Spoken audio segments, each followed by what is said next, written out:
Ed Bailey, just been described on the panel as an up-and-coming star. I'm not sure. I think they're being polite. I think I paid them well this evening to say that. Yeah, it's probably done me a solid, really. Tell us about your career, because not many people know your career. Yeah, so relatively early days. I've been started a Bloodstock agency about 3 years ago now, based in Herefordshire. Have a yard of our own at home where we're sort of producing young stock there, and then buying horses for a number of clients. Kim Bailey, Harry Durham, Henry Daly, Clive Bobby Brooks. They've been very, very loyal to me, and Chris Barber in the point-to-point sphere. So those are the ones that have really helped me out to this stage. But yeah, early days, and it's exciting working with people like Harry Durham who are very progressive, and hopefully we can try and get up sort of that tier higher. The horses that can be in the mix in Cheltenham. That's very much what we're hoping to do. And we are not far from Cheltenham. We'll come back to Cheltenham, but the day-to-day, it's not easy out there, is it? It's a hard business to be in. Yeah, it's tricky. I absolutely love it. I spend a lot of time in Ireland, to be honest, this time of year with the 4-year-olds running point-to-points. I'm basically there every weekend, which I absolutely love, and I think gives you a great perspective to be there. So yeah, most Saturdays and Sundays I know my way around Birmingham Airport quite well, but this time of year point-to-pointing, and then obviously you get the store sales. The summer for me is busy farming at home. We run an arable farm at home, so busy with harvest, but it's nice to be busy with the horses at this time of year. How important is point-to-point racing? Massive.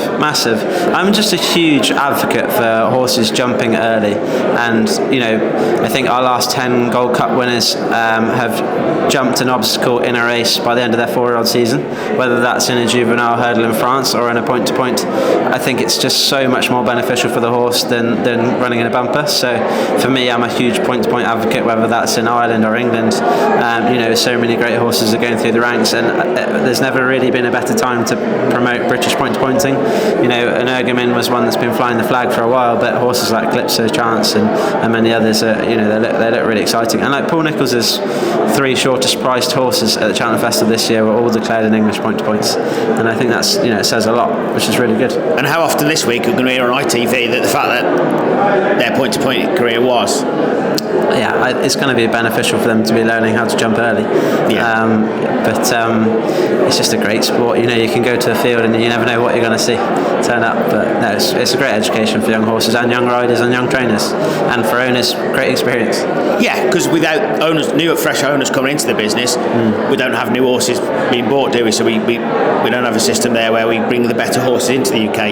Yeah, absolutely. No, I completely agree. No, there's a place for it. It's very, very important, and it's all heading in the right direction in terms of the progeny that are coming through the system, and hopefully point-to-pointing's here for a long time to allow those horses to come through the ranks.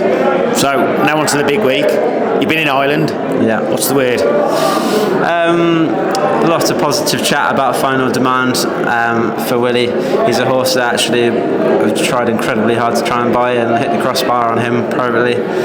So I would like to go and see him win in Cheltenham. He just looks like a very safe bet, because like a horse like Kopek de Boards could have more ability, but he's obviously very, very keen, and you need to be the full package going into Cheltenham. So Final Demand for me would be a banker as a novice hurdler. So I think he's very solid. And novice chasers, Ballyburn again, another Irish point-to-pointer. He looked like he was very novice in his point-to-point. He nearly got beaten, but Constitution Hill got beaten in his point-to-point. It's a great schooling ground for these horses. But those are 2 that the word's very strong about. I'd be sweet on those. And it's Cheltenham. You need to get around.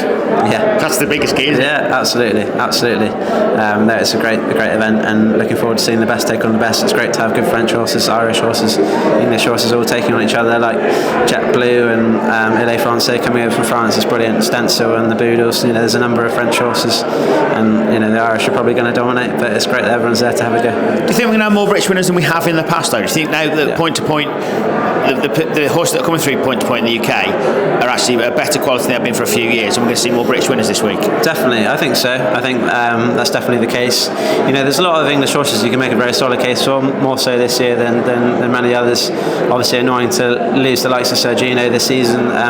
He's a horse that could be flying the flag for Britain, but it's great that the English trainers can try and farm our crop of English point-to-pointers and try and not let the good ones get away. I know Calypso's chances with Gordon, but I hope, in the years going forward, that we try and keep the best of our own, very much like the Irish are doing with their point-to-pointers over there. And that would be a great thing to see going forward, definitely.